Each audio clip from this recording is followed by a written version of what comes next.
Hey you guys, welcome back to another episode of Sits with Sid, car edition. I'm really excited to do this video because I just got back from going to the grocery store. I took my brother to work this morning, woke up, showered, just all the things, just had my skinny coffee.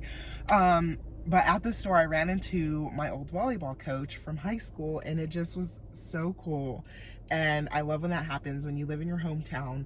Probably happens more often than not, right? You run into somebody from high school or that you knew, and sometimes there's not very good feelings attached to the person that you're seeing. If you know, you know. But seeing my volleyball coach, like, there's nothing but love there. And if you don't know me, then maybe you don't know my story, but I actually was a teen mom in high school. So I got pregnant at 17, went through my whole 3/4 of my senior year pregnant with my daughter Leilani. And I actually played volleyball until I was 17 weeks pregnant with her. It was absolutely crazy, absolutely insane. So many people come to find out, talk stuff about me. I didn't even really know till after the fact. But it just got me thinking about my HS journey and how much I was struggling back then in high school, but nobody really knew. I played volleyball my whole life from 3rd grade until after obviously my senior year. My goal, my dream was to play volleyball in college, but I ended up going to community college, and then I kind of dropped within the first semester because it was really hard being a single mom. I had a village, of course, but being a single mom, there was no baby daddy involved, and working full-time as a CNA, you guys, I was just a hustler.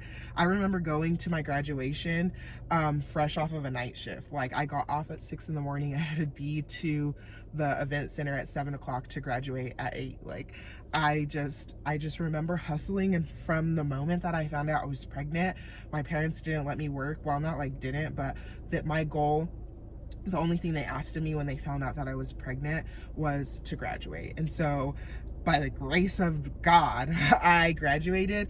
Thankfully, I did everything that I needed to do right up until getting pregnant, because I didn't have to have like a full course load my senior year. I only had 5 classes. I got to go to school later. It was just like really God worked everything out for me, because I look back and I'm like, how did we do that? Graduated with a CNA license, like just so many things, graduated from the health academy. And so I wanted to come talk to you guys because I've been getting so many messages from a lot of parents who are like, my kid struggles with HS and I don't know what to do and I don't know how to help them. And I just wanted to come shed a little light on my story back then with HS, because like I said, I was struggling so much, but nobody knew. I was actually dealing with HS in places that like you really couldn't tell. I didn't have it on my butt yet. I didn't even have it going down my thighs very bad yet, because I was not ashamed to wear my spandex. When I think about it, I'm like, that was just never an issue for me. I had them high in my groin, like in my panty line area, but I didn't get the full-blown flares down my thighs that I have now. And so the confidence issue really came from my underarms, and then like I said, that groin area. And so a lot of that, especially as a teenage girl, messed with my self-confidence, messed with my self-love in the way that I thought that I deserved to be treated. And so I was one of those, what they call them, fast-ass girls, right?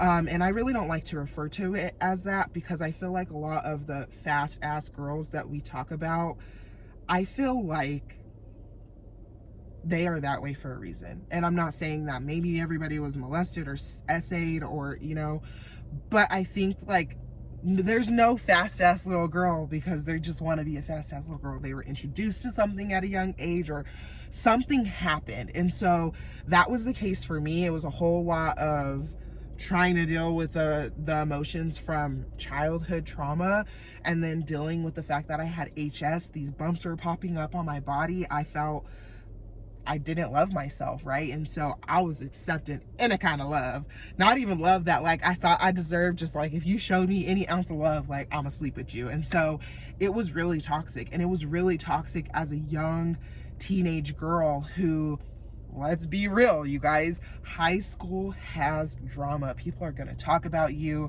There's gonna be so many different things and factors that go into a decision that you make in high school. And I'm here to just unlock you and release you from all of those pressures, from all of those societal pressures that high school puts on us to, you gotta look a certain way, you gotta dress a certain way, you gotta be friends with certain people. Be friends with who you wanna be friends with. Do what you wanna do, but make sure that whatever it is you're doing serves the principles that you set for yourself, and make sure those principles are, and those standards aren't too low. Because you have HS.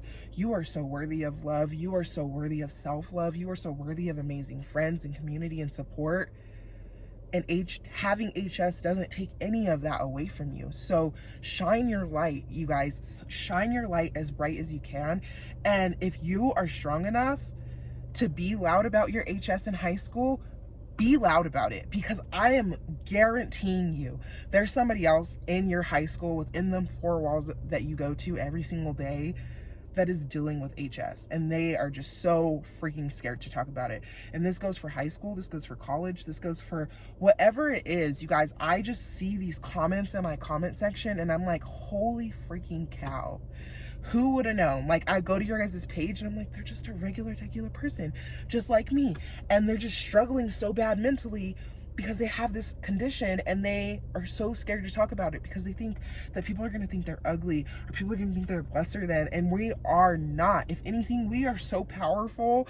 Like, people cannot go through what we go through. And even the things that we go through, like, I have HS, and some of you guys are sending me pictures of like your scars and your journey, and I'm like, and you guys, I'm like, I cry because I'm like, oh my God, I'm not even the strongest. Like, so many of y'all have it worse than me, have gone through multiple surgeries, like, and I'm like, I don't even know if I could do that. You know what I mean? And so don't think of me because I'm putting it on TikTok or YouTube or whatever platform you found me on that I'm stronger than you.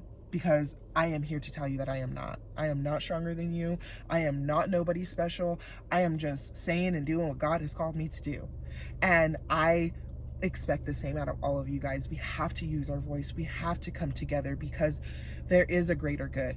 And I believe wholeheartedly that by us coming together and being a community and sharing what's working, what's not working, what's hurting, what's all of these things, sharing the stories, impacting each other is what's going to get maybe a cure, maybe, I don't know, but I know that something is great and good is going to come out of this community that we're building together. And I know the more that we talk about it, the more people are going to get freed and free themselves from the mental bars that we literally are putting on ourselves because we're so damn scared to talk about this condition and this disease and all of the things that come into it. All of the, it literally, like, when I think about any mental struggle I go through, it almost can circle back to HS.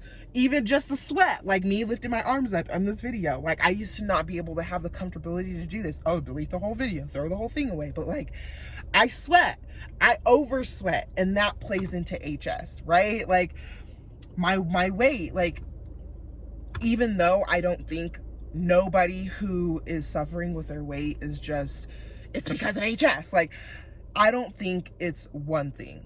I think it's a lot of things that play into this thing called HS. You know what I mean? Like, it's, you don't just have HS because you think you're fat. Like, it's so many different things. And it's, what are you eating? Why are you gaining weight? Have you always been this way? Like, and if doctors were more gentle and cared about, like, patient history, you know, I feel like we would be able to connect the dots a lot more. But especially in America, our healthcare system is so fucking broken that it's just hard, right? Like, it's just hard to have that trust in your doctor. It's hard to understand what they are even prescribing you, or if it's gonna work, or all of these things. And so we have to start advocating for ourselves, and that starts with having conversation. And so I'm really proud of any of you who have started that conversation with a simple comment like, oh my goodness, I have this too, or I thought I was alone.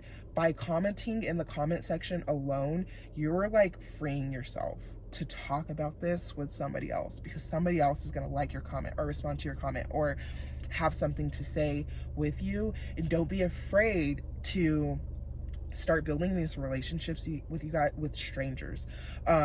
because the internet is a powerful tool, and if you see it, we see it working for everybody else, right? We see all these people getting famous or getting TikTok famous or whatever from a community they built on social media. And essentially I am trying to do the same thing, but God knows my heart, and he knows that like I want to help as many of you as I can, whether it's with my products, whether it's with my work from home or work from phone opportunity, whether it's with these videos that I provide you with, right? To help you just get through the day, to help you just get through this season of hurt.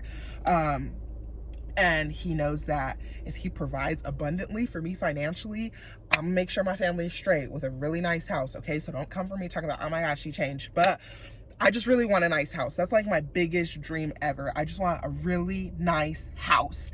That way I can invite any of you guys over. That way we can literally have like amazing get-togethers. That way I can, after I get locked down my really nice house, God knows I'm gonna take care of everybody. Like, that's just the way I've always been. If I got it, you got it. And like, I want to impact people. I want people who have HS, if you had call off today, I want to be able to cash app you your compensations. You know what I mean? If you're struggling with your rent, I want to be able to help you. If you are in high school and you need this kind of money to play sports or whatever, I want to be able to pay your fees. I've been all of those things. I've been the person who needs the help the most, and people have blessed me. Strangers have blessed me, and I just want to be that stranger now who can bless other people. And so it starts with this. It starts with this community. It starts with the likes. It starts with the shares. It starts with the comments, and it starts with the relationships. So I am so blessed to be a part of this with you guys every single day. I'm setting my own self free. Every video, anything. You guys are making this possible for me, and I feel something huge coming. And I keep saying this to everybody I know because it's to the point where I know God's gonna do something huge. I'm trusting him for something huge. I'm putting it out in the universe that he's doing something huge. That way when it happens, can nobody be like, oh my God, she, you know, what did she do? I spoke it into existence. I prayed for it. I'm out here working hard for it. I'm putting in the content for it, and it's gonna happen. So pray for success on my end. I pray for success on your end. I love you guys so much. I pray for your healing. I pray that your pain is bearable today, because we all know that pain-free days come rarely, but I hope that your pain is maintained today. Okay, so I love you guys. Thank you for sitting with me in this car edition of Sits with Sid. I hope this video is helpful for you. If it was, drop your aha or your best nugget in the comment section, and I'll talk to you guys soon. Bye.